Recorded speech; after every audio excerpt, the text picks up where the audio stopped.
d'excellence où un jour tu naquis. C'est là-bas dans le haut lieu que tout a grandi. Fierté, honneur te caractérise. Belle femme était bien faite, les deux ne sont pas toujours antinomiques. La République c'est toi.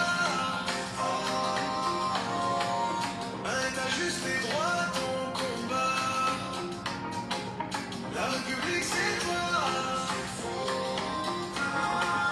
Pour beaucoup de beaux mois tu portes la voix. Et Sola va bien. Et Sola va bien. La la la la est vraiment trop kinda. Et Sola va bien. Et Sola va bien. La la la la est vraiment trop kinda. La République, les intrigues de la chose publique. La politique, l'action civique sont des dadas. Mettre à nul le népotisme, dénoncer les actes autocratiques, promouvoir la démocratie sont des dadas. La République c'est toi. Un état juste tes droits, ton combat. La République c'est toi. Pour beaucoup de beaux mots tu portes la voix.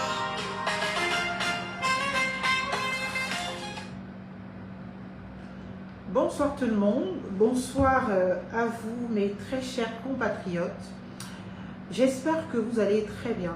Ce soir, je me permets de m'introduire à vous pour faire un plaidoyer à l'endroit, bien évidemment, du président de la République, M. Brice Clotaire Oligui Nguema, mais aussi et surtout à votre endroit, très chers compatriotes, pour que bien évidemment cet appel, ce plaidoyer pour la République, une effective, respectueuse de ses principes, de ses valeurs, de ses critères, soit enfin chez nous, arrive enfin chez nous, comme bien évidemment le dit notre hymne national, pour que ces jours heureux arrivent enfin chez nous. Et ces jours heureux ne peuvent commencer naturellement que par le biais d'une construction de colonne vertébrale pour notre pays qui soit à la hauteur de la promesse même constitutionnelle. Avant d'entamer mon plaidoyer, donc mon propos de ce jour, je voudrais passer une information. Hier, dans le cadre de mes activités professionnelles pour mes clients, j'ai été au fait de ce que, bien évidemment, il y a plusieurs de nos compatriotes qui donc ont fait les demandes de l'établissement de cartes d'identité, de cartes nationales d'identité. Je porte à votre connaissance que plus de 27 000 cartes nationales d'identité sont disponibles dans les services de la DGDI au niveau du CEDOC, et je vous prie donc d'aller bien vouloir récupérer vos cartes nationales d'identité. Si vous avez fait une procédure d'obtention de carte nationale d'identité, il est fort probable que votre carte nationale d'identité soit disponible là-bas. Permettez à l'administration de se désengorger de ce trop-plein de cartes nationales d'identité qui donc étouffe et asphyxie les bureaux de l'administration alors que vous en avez besoin parce que les délais courent déjà. Pour ceux qui n'ont donc pas encore reçu leur carte nationale d'identité, rapprochez-vous des services de la DGDI, rapprochez-vous du CEDOC pour naturellement demander après vos cartes d'identité pour que bien évidemment vous en possédiez et que vous puissiez les utiliser au quotidien. Revenons donc à mon plaidoyer du jour, très chers compatriotes. J'ai prévu lire un petit texte parce que d'habitude j'aime m'exprimer sans regarder à aucun texte. Mais la question est tellement sérieuse que je me suis dit un petit discours circonscrit et conforme à l'actualité de notre pays serait la bienvenue. Alors, nous allons commencer sans hésiter. Je vous prie d'ores et déjà de partager le live, de mettre les cœurs et surtout, bien évidemment, si cela vous enchante, de commenter. Chers compatriotes, plaidoyer pour la 6e République. Pourquoi ce plaidoyer? Pour restaurer la promesse constitutionnelle du Gabon. Chers compatriotes, pour vous qui me suivez depuis plusieurs années déjà, vous savez ma sensibilité sur des questions institutionnelles, sur des questions d'ordre public, sur des questions d'état de droit. D'ailleurs, à propos, j'ai commis une somme de plus de 715 pages intitulée « La République, c'est moi ». C'était donc une contribution citoyenne pour chacun de se revendiquer, bien évidemment, sa citoyenneté gabonaise au travers de l'observation et bien des obligations attachées à cette nationalité, mais aussi au travers de la jouissance de ses droits, de la revendication de ses droits. Et depuis toujours, je n'ai de cesse fait le constat des dysfonctionnements lorsque j'en ai eu l'opportunité. Aujourd'hui, je voudrais, avec vous, ce soir, faire le constat d'une espérance suspendue. La République gabonaise s'est dotée en 2024 d'un texte fondamental, dont les premiers articles 10 à 25, pour ne citer que cela, eh bien, résonnent comme une promesse de dignité, de justice, et surtout de liberté. Pourtant, sur le terrain de l'éducation nationale aujourd'hui et de l'administration de la justice, le citoyen gabonais se heurte à une réalité contraire. Très chers compatriotes, entre la précarité structurelle de l'enseignant et l'usage, vous le voyez bien, répressif de la force publique, un fossé s'est creusé. Au cœur de cette contradiction se trouve, à mon sens, l'article 26. Je l'avais déjà annoncé, dont l'interprétation actuelle neutralise l'esprit même de notre loi fondamentale. L'enjeu est donc de démontrer que l'article 26, chers compatriotes, tel qu'il est rédigé, n'est pas une simple clause de sécurité, mais un cheval de Troie qui vide la Constitution de sa substance, notamment au travers de la remise en question, la remise en cause de toutes les dispositions des articles 10 à 25 dont le caractère absolu, imprescriptible et inviolable est indiscutable. Chers compatriotes, ce plaidoyer s'articule autour de la nécessité de restaurer l'équilibre entre l'autorité de l'État et la sacralité des droits de l'homme, des droits humains, des droits fondamentaux, en proposant une réforme qui sépare réellement les pouvoirs. Vous le savez, nous sommes déclarés république. Seulement, il est inconcevable d'admettre une république qui donc déclare et proclame les principes de l'état de droit, de la séparation des pouvoirs et de la souveraineté nationale sans pour autant que cela ne soit manifestement observable et effectif dans notre ordre public et dans notre quotidien.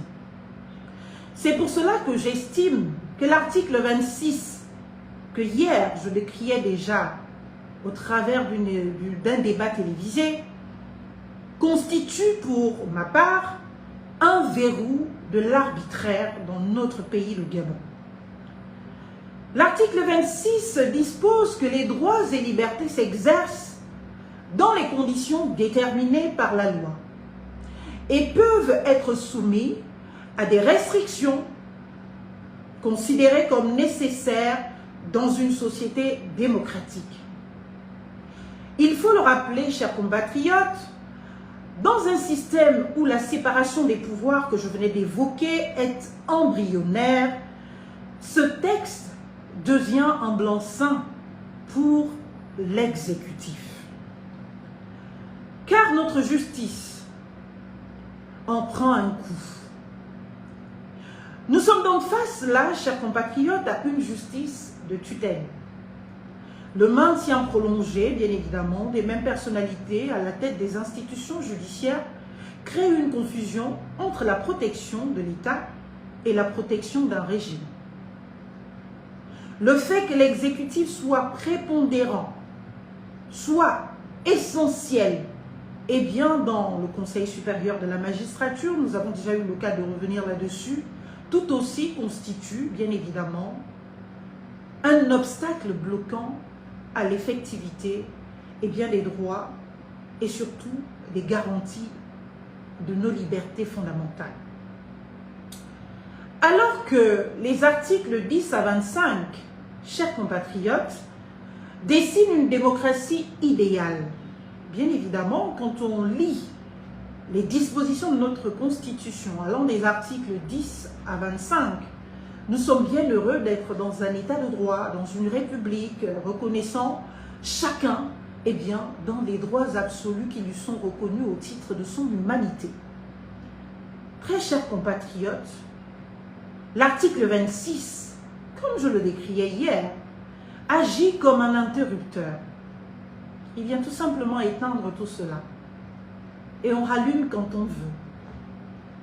Cet interrupteur, chers compatriotes, permet de suspendre ces droits, pourtant proclamés à l'article 10, sacrés, absolus, irrévocables, fondamentaux, qui lient obligatoirement les pouvoirs publics. Au nom d'un ordre public dont les contours sont absolument flous, et les arbitres, les juges, les partis, tout aussi. Dans le contexte donc des grèves de l'éducation nationale aujourd'hui, chers compatriotes, rappelons que l'article 23, qui consacre dans notre Constitution actuellement en vigueur le droit de grève, est vidé de sa substance, par justement l'interprétation de l'article 26. Eh bien, l'article 23 s'efface donc au profit de l'article 26. Le droit de grève, qui jadis était un droit fondamental, un droit inaliénable, un droit absolu, un droit reconnu qui ne se criminalise pas, est malheureusement sous l'interprétation juridique de l'article 26 devenu quasi délit. Que dis-je quasi délit? Alors, chers compatriotes, ces garanties du droit de grève, en l'occurrence, sont devenues systématiquement sacrifiées sur l'autel d'un ordre public, défini par ceux-là même, qui ne respectent pas leurs engagements sociaux depuis plusieurs années. Cette situation est d'autant plus préoccupante que l'usage du mandat de dépôt, c'est-à-dire la prison, vous pouvez dire prison provisoire ou prison avant procès, est souvent utilisé comme une peine politique avant même que le juge ne se soit prononcé sur le fond du dossier. C'est hautement arbitraire. C'est donc dans ce sens que l'on arrive à cette idée de criminalisation de la précarité. C'est-à-dire qu'au lieu de résoudre la précarité, au lieu de trouver des solutions sur des conditions absolument précaires, indignes, dans lesquelles sont condamnés, dans lesquelles vivent nos compatriotes, agents publics. Aujourd'hui, nous parlons des enseignants. Il y a bien d'autres secteurs qui, malheureusement, subissent exactement les mêmes traitements, les traitements inhumains et dégradants. En lieu et place de leur opposer des solutions, en lieu et place de leur opposer un débat qui, justement, provient de ce contrat social, si l'on en a conscience, on leur oppose la répression. C'est fort déplorable. Et trouver justification à cela dans notre loi fondamentale est profondément, j'ai envie de dire, regrettable. Utiliser donc l'article 26 pour légitimer des exactions ou des détentions de représentants de syndicats ou des représentants syndicaux tout simplement, transforme une revendication de dignité prévue pourtant par l'article 11 de notre Constitution en un acte de sédition. Nous avons un texte, notre Constitution, qui pourtant consacre des droits fondamentaux, des libertés fondamentales. Je l'ai rappelé depuis le début de mon expression. Lisez, chers compatriotes, les articles 10 à 25. Cependant, il y a une intervention de l'exécutif ou du parquet qui ignore malheureusement ces garanties. L'usage donc de la force au travers du mandat de dépôt ou de menaces de détention, chers compatriotes, pour obtenir une capitulation, c'est-à-dire, en l'occurrence, la reprise des cours, ne peut être la solution. Malheureusement, cela se justifie au travers de l'article 26 et c'est pour cela que j'en appelle à cette 6e République qui nous sorte de ce flou artistique défavorable aux citoyens gabonais dans un environnement où l'on sait très embryonnaire, la séparation des pouvoirs. Dans les deux cas, ou dans tous les cas, c'est la procédure de l'urgence qui est à l'œuvre. Et le flou de l'ordre public qui sert à briser les droits individuels, la concentration des pouvoirs est l'une des manifestations, en est l'une des manifestations. Si le président de la République est chef de l'État et du gouvernement à la fois, et que la justice vient le ministère de la Justice, et que le Conseil supérieur de la magistrature reste sous son influence directe depuis des années, et que même la Cour constitutionnelle tout aussi demeure sous son influence directe, le test de nécessité de l'article 26 devient une simple formalité bureaucratique. Et c'est à déplorer, chers compatriotes. Parce que l'article 26 nous parle tout simplement d'une nécessité démocratique et dont l'exécutif est seul arbitre. Et face à cela, malheureusement, le citoyen lambda, le citoyen gabonais tout simplement, n'a aucun recours. Le fait donc que le président de la République soit aussi le chef du gouvernement supprime le fusible qui, dans d'autres systèmes, comme celui que nous avons connu déjà au Gabon, permettrait de sanctionner un gouvernement sans renverser l'État, sans toucher le chef de l'État. Et cela recrée de l'espoir dans les cœurs, bien évidemment, de compatriotes que nous sommes, dans l'éventualité que la nouvelle équipe soit la solution à nos préoccupations et à nos problèmes. Chers compatriotes, de ce constat, il y a l'exigence de la 6e République. La 6e République comme un pacte de sincérité, non pas comme une révolution. L'appel à une 6e République, très chers compatriotes, n'est pas une contestation institutionnelle, non, loin de là, mais une exigence de leur sincérité. Une société ne peut se construire, nous nous en doutons bien, sur des droits qui s'éteignent dès que le citoyen demande leur application. C'est absolument grave, parce que les droits proclamés s'affirment de par les revendications faites par les citoyens de l'effectivité de ces droits.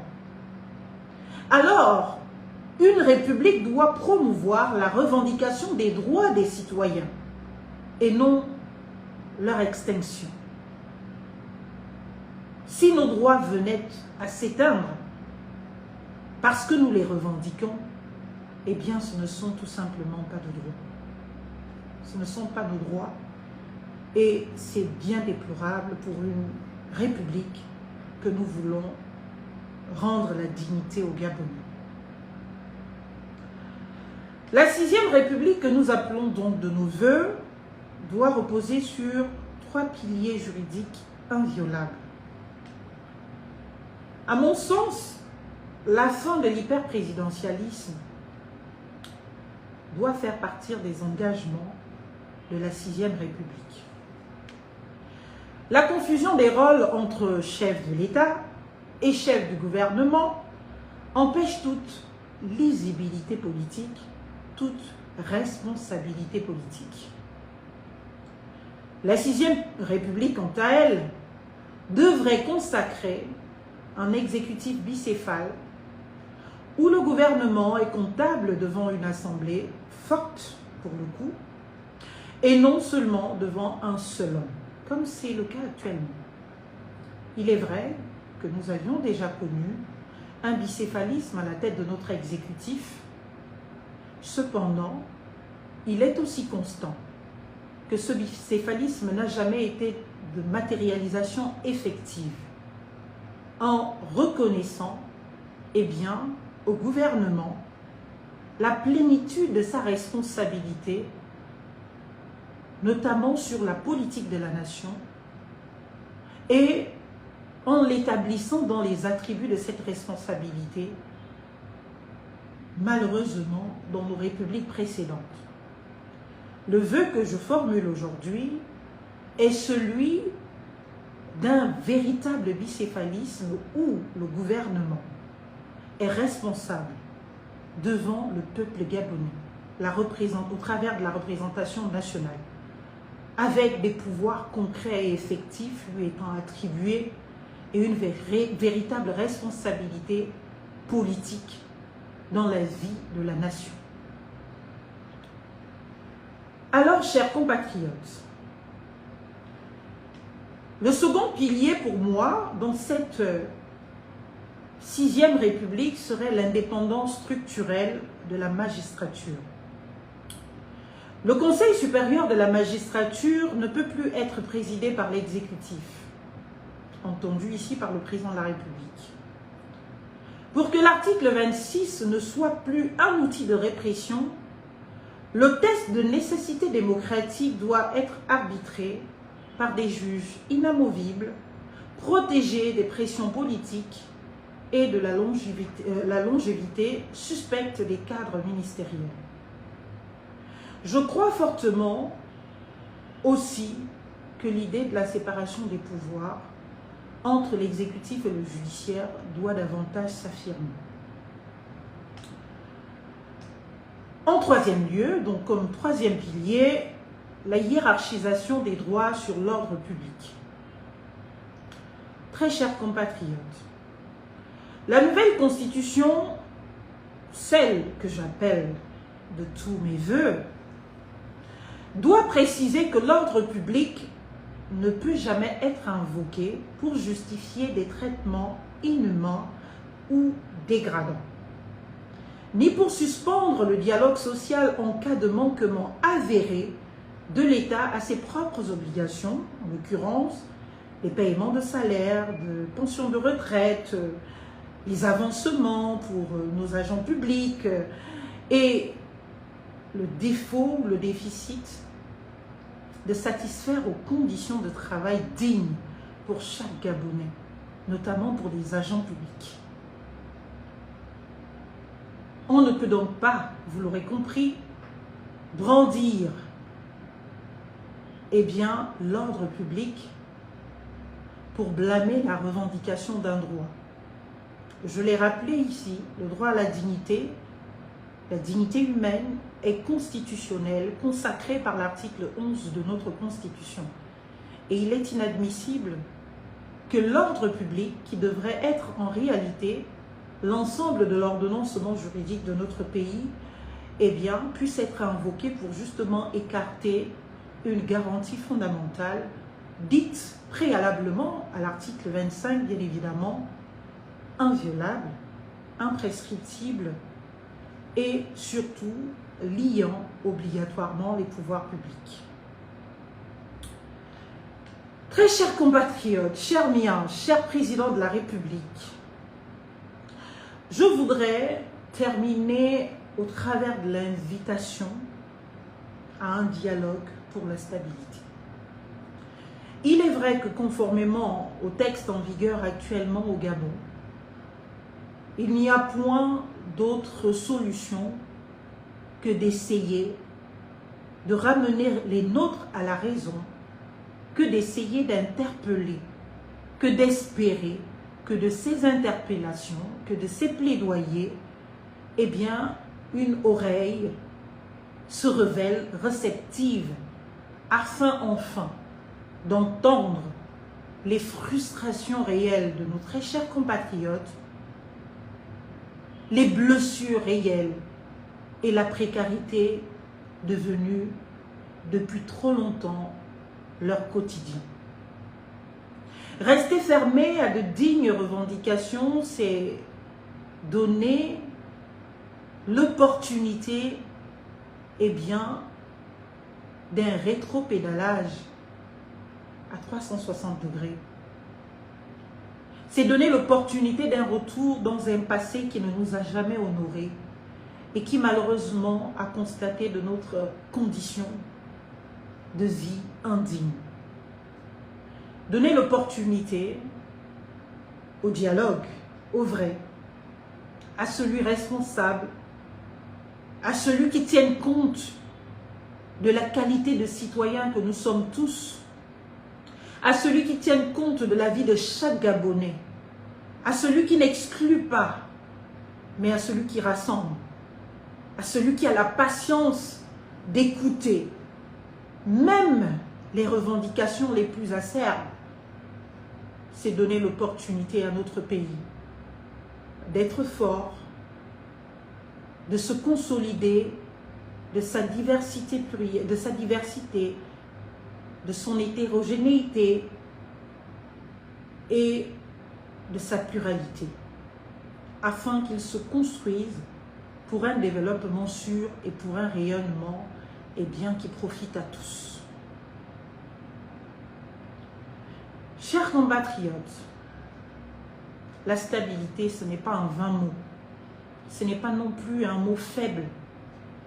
La stabilité du Gabon, notre cher pays, notre république, notre nation, notre bien commun, repose sur la force du verrou que constitue l'article 26. Ne repose pas, je voulais dire, sur la force du verrou que constitue aujourd'hui l'article 26.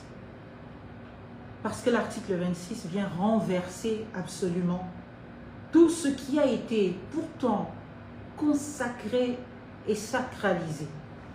De l'article 10 à 25 pour ne citer que cela.